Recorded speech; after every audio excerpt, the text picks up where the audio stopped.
今天我们来聊聊一件足以震动中南海的事情。这件事没有硝烟，却可能比航空母舰还具有杀伤力。它不需要导弹和火炮，却能让中共高层感到背脊发凉。是什么武器竟有如此威力？答案不是别的，正是公开中共高官在海外隐藏的全部财富。想象一下，有那么一天，中共最高领导人的海外房地产、奢侈品、境外投资乃至替他们持有财产的白手套代理人，统统曝光在阳光之下，无所遁形。这可不是天方夜谭，而是正在酝酿中的现实。2025年岁末，美国祭出了一项前所未有的杀手锏，他准备将中共高层多年来秘而不宣的家族资产全都摊在全球人们眼前。这一招被许多人形容为击中中共要害的政治核弹，直指中共政权最脆弱的命门。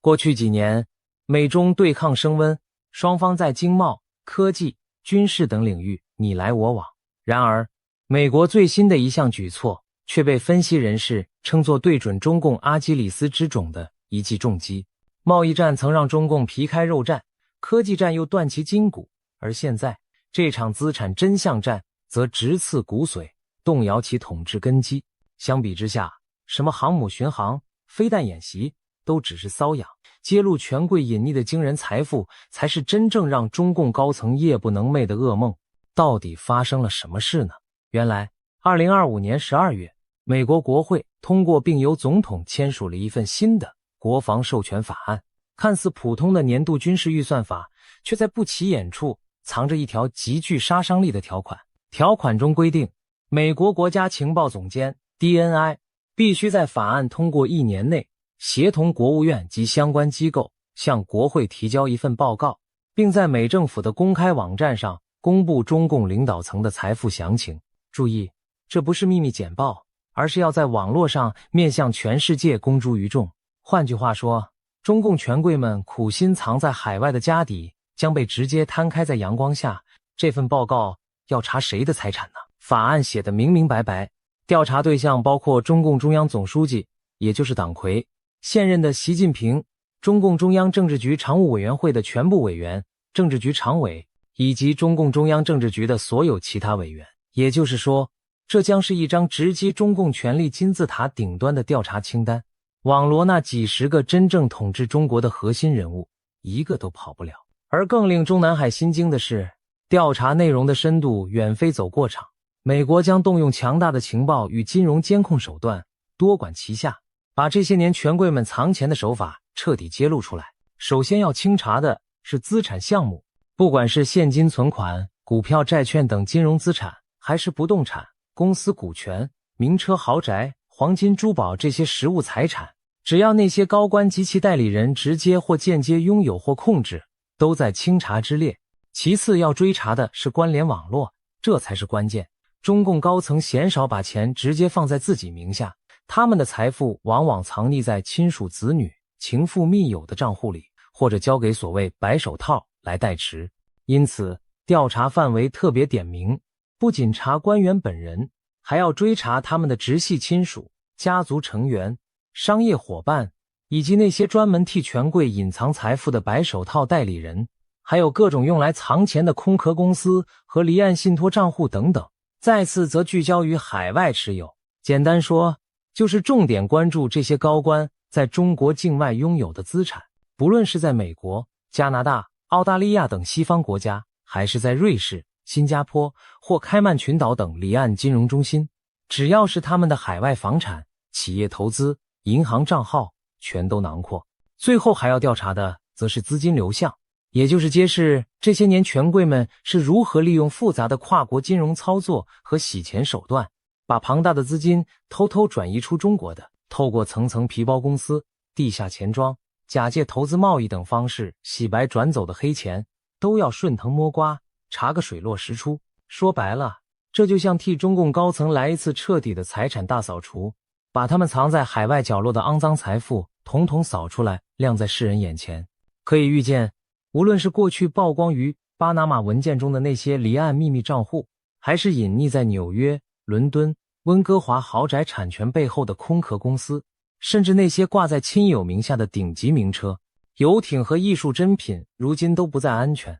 过去这些权贵们也许自信神不知鬼不觉，可一旦美国情报部门全力出手，再隐蔽的蛛丝马迹都可能被揪出来。消息一出，北京当局立即暴跳如雷，中共外交部立刻跳出来指责美国在渲染中国威胁，干涉中国内政，扬言如果美方一意孤行，必将采取坚决有力措施反制。然而，细心的人注意到，在中共官方的抗议声明里，他们对于这条要求公开财产的关键条款只字不提，官媒只是含糊地称法案包含涉华的不良内容，对于要公布中共高层财富这件事刻意回避。看来中南海对此事心中有鬼，根本不敢让国人知道美国究竟打到了他的哪处七寸。其实，在美国这项法案消息传出之时，中文互联网舆论场早已炸开了锅。许多中国网友惊呼，中共官员平日里绝不会主动公布个人财产，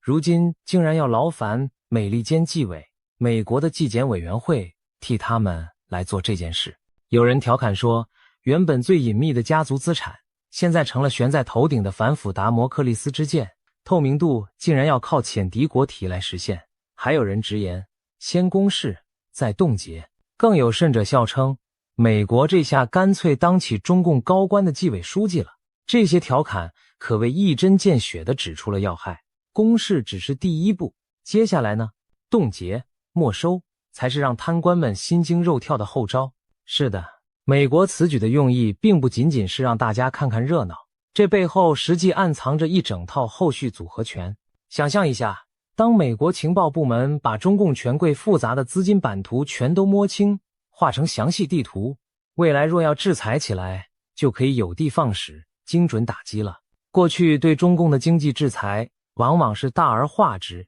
限制某些企业或全行业，权贵们未必直接受伤。但现在不同了，假使连某某常委的儿子在瑞士的账号、某某政治局委员情妇名下，在加州的豪宅都清清楚楚地列在报告里，那制裁起来就能一击命中，一夜生效。高官们赖以逃跑避风的海外金库和资金生命线可以被轻松切断，他们精心设计的后路，比如移民西方，把家人钱财提前转移出去，如今都可能被堵死。一旦那份报告出来，掌握在别人手里的小辫子就等于掐在了权贵们自己的脖子上，任人拿捏。对这些习惯了只手遮天的红色贵族来说，这才是真正致命的威胁。更妙的是，这种打击不仅仅发生在物质层面，还会对中共内部心理造成巨大震撼。当中层干部们看到昔日高高在上的领导人海外藏富的丑闻大白于天下，而且资产还随时可能被一笔勾销，试想他们会作何感想？原本大家对组织或许还有点信仰和畏惧，但如今发现老大们自己都在外面存好了退路，哪里还谈得上什么信念和忠诚？上梁如此，下梁焉能不散？层层官员之间势必开始相互猜疑，谁家钱藏得最多，谁会成为美国重点制裁的目标。到头来，每个人都自危，整个官僚体系的凝聚力和忠诚度都将大打折扣。正如有人所说，这份财富报告带来的将不只是情报战，更是一场赤裸裸的心理战，足以在中共内部引发一场信任危机。我们看到，美国这项国防授权法案同时还包含了对台湾的大力支持，比如拨款10亿美元军援台湾，强化美台军事训练合作，甚至要求协助台湾扩大国际空间等等。也就是说，华府其实在下一盘很大的棋，一手揭穿中共领导层的财富黑幕，敲掉他们诉诸武力的道德大旗，另一手又提高武力犯台的现实成本，告诉北京当局，你敢动手，我就敢让你人财两空。这前后相呼应，可谓精心算计的一套组合拳。试问，当中共高层明白他们海外数不清的资产正被人盯着、锁定着，甚至随时可能灰飞烟灭，他们还有多大胆量轻启战端？这或许正是美国要达成的战略效果，不用开一枪一弹，就能让对方心气先泄了一半。北京当局的强烈反应也从侧面证明了这点。中共外交部和国台办齐声跳脚，不停指责美国严重干涉内政、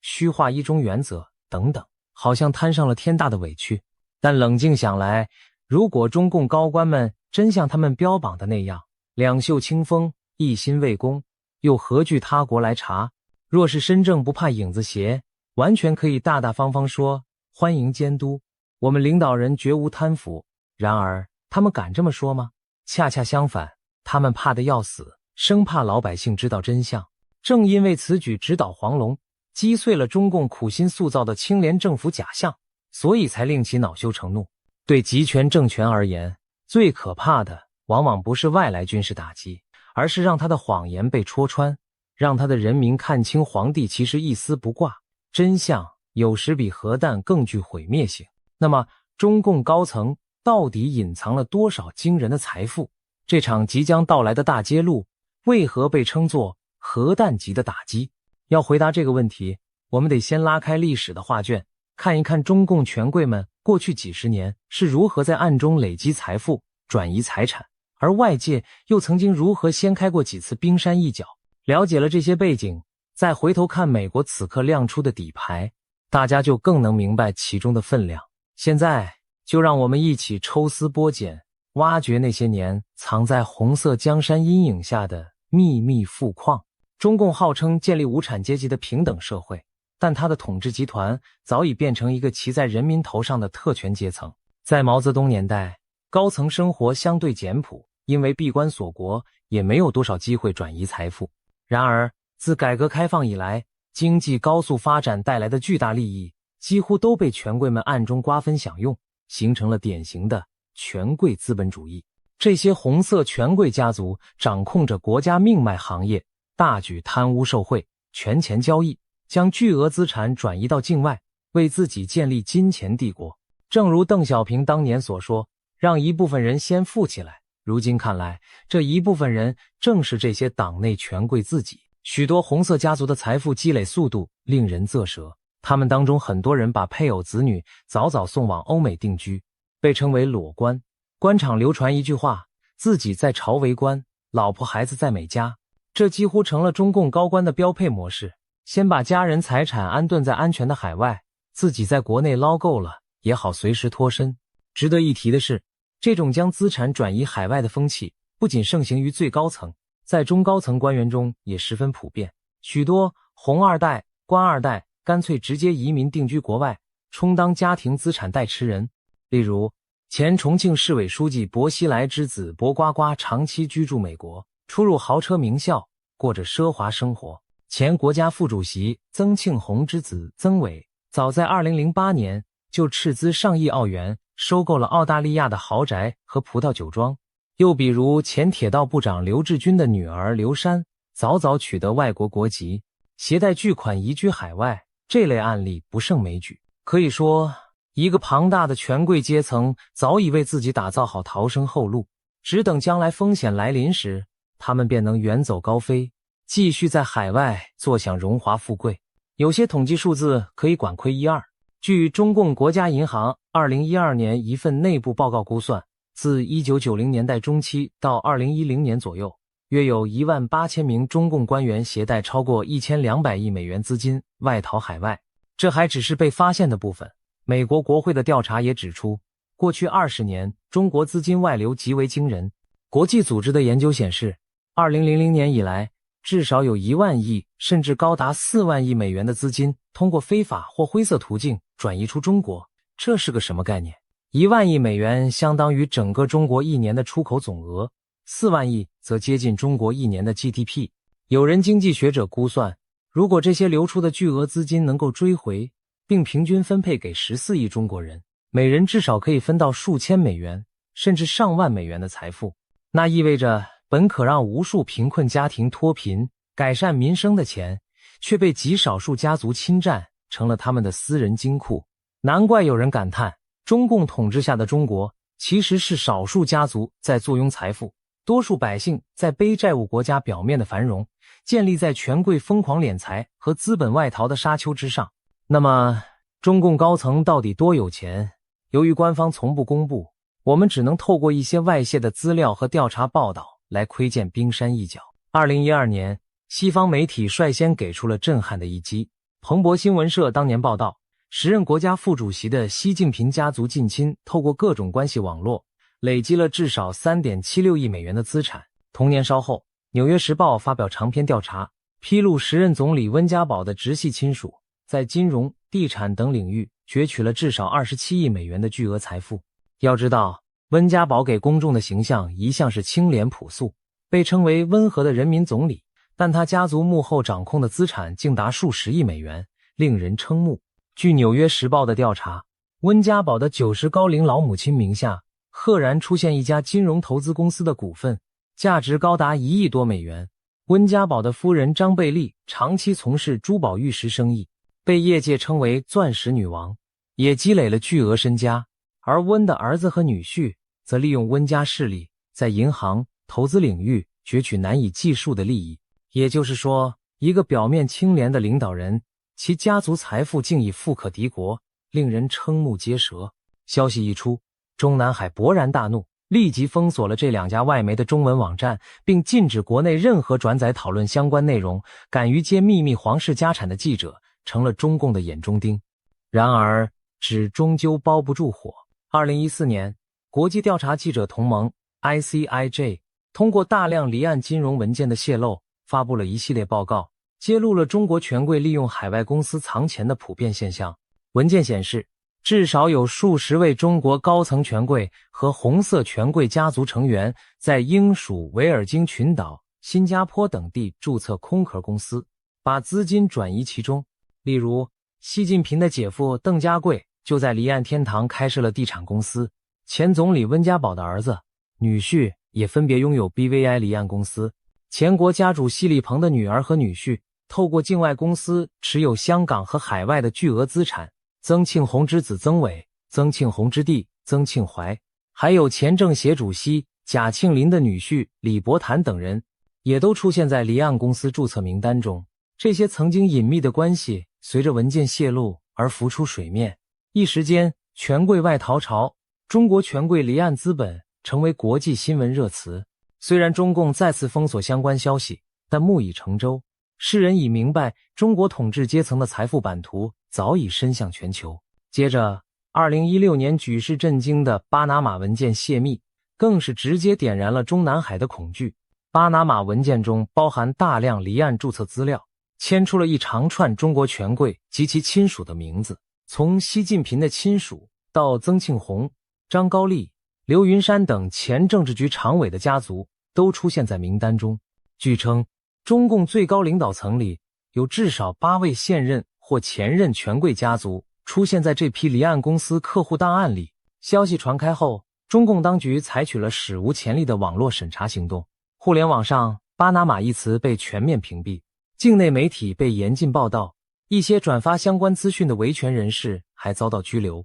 中共对这次泄密闻之色变，恨不得让14亿国人对此消息一无所知。而从侧面看，正因为刺中了要害，他才如此恐惧，生怕自家丑事败露。除了国际调查，一些中共内部的反腐行动也意外揭示了高层财富的冰山一角。习近平上任后展开所谓反腐打虎运动，拿下了一批高官，例如前政治局常委周永康、军委副主席徐才厚、郭伯雄等人。透过官方对这些落马高官的清查，我们才发现他们藏匿的资产何其惊人。以周永康为例，外媒报道中共在调查其案时，冻结、没收了周氏家族及其党羽至少900亿元人民币的资产。要知道，周永康不过是个正国级高官，尚且坐拥100亿美元级别的家财，那其他几大家族的隐富程度可想而知。这让人想起清朝乾隆时期的大贪官和珅。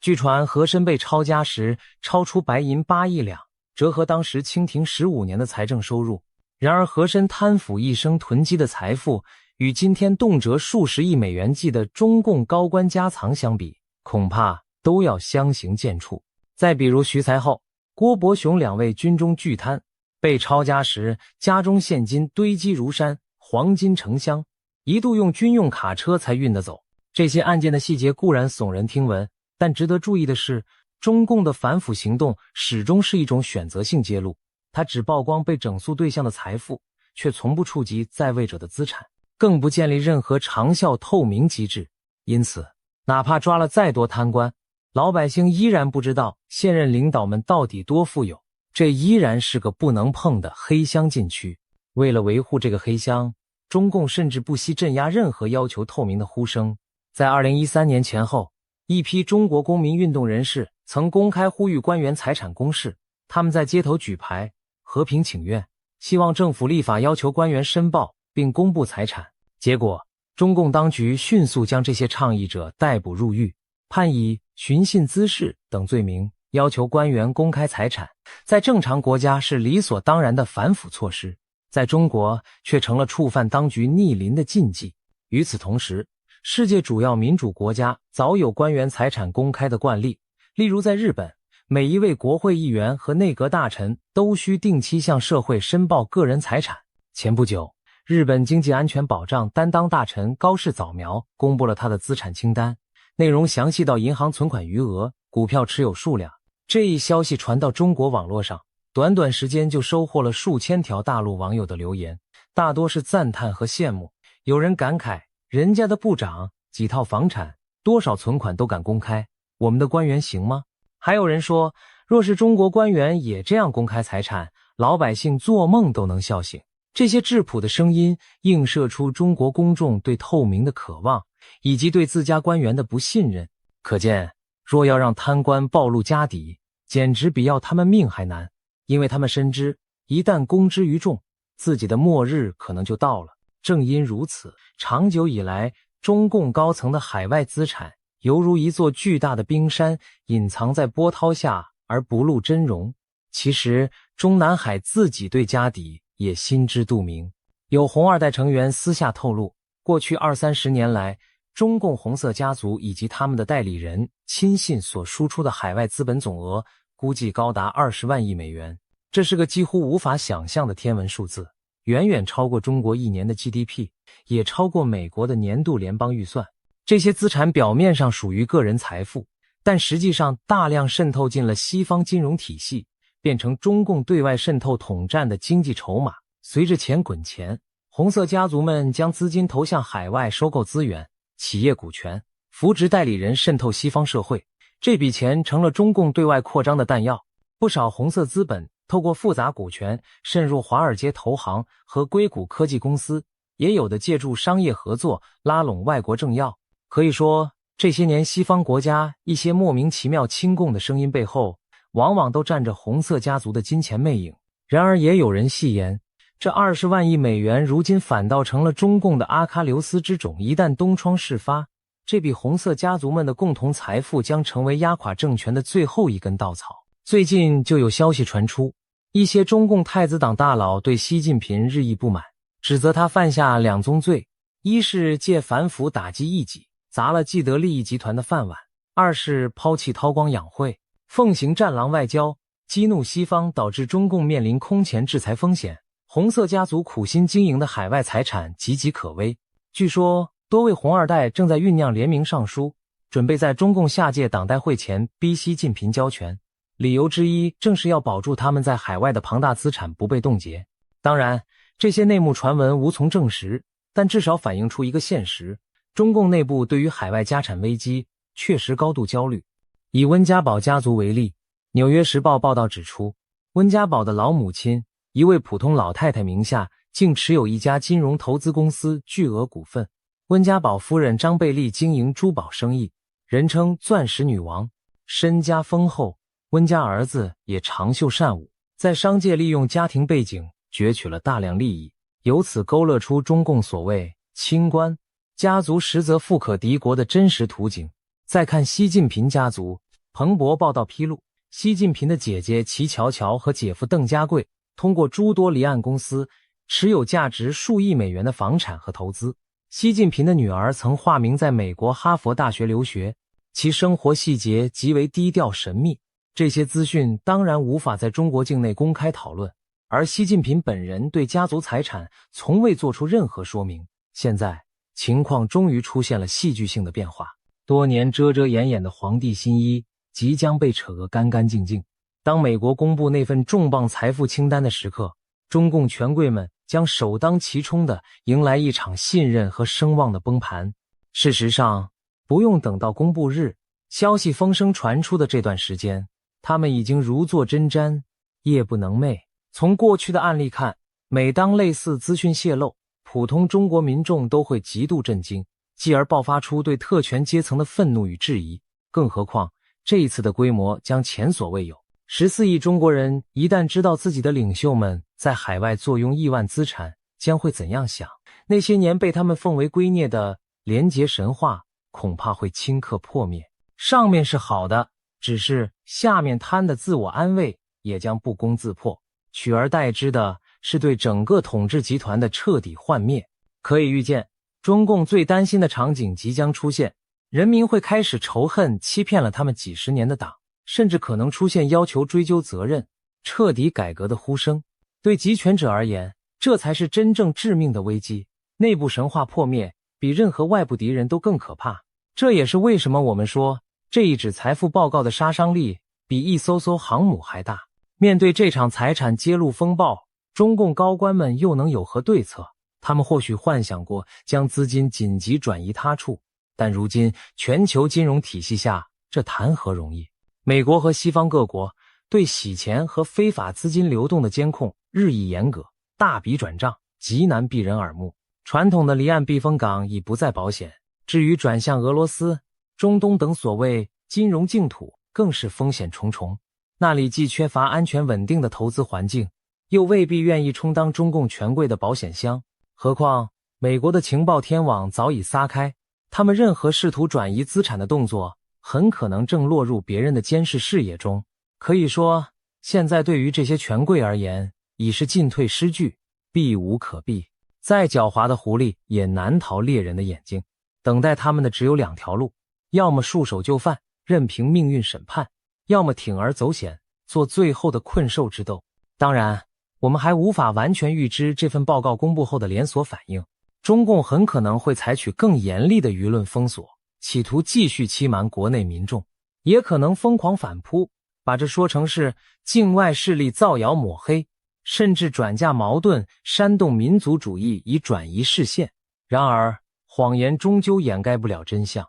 随着这道财产核爆的强光照亮黑幕，再厚的遮羞布也将被烧穿。或许中共还能暂时压制国内的声音，但在党内，在那些原本同舟共济的权贵圈子里，猜忌和惶恐早已种下。在国际上，中共多年苦心经营的形象工程也将轰然倒塌，再无人相信他们所谓廉洁自律的鬼话。可以说，这次美国亮出的底牌真正打到了中共心脏最柔软的地带。回到我们开头的问题，美国用公布资产的招数能对中共造成多大伤害？答案现在不言自明。这一击直接刺穿了皇帝的新衣，让昔日神话破灭给世人看。对中国百姓而言，这也许是一次认清现实的契机；对中共而言，则无异于当头一棒。或许正如一些评论所言，真相往往比炮弹更锋利，比核武更毁灭。一个建立在谎言和隐瞒上的政权，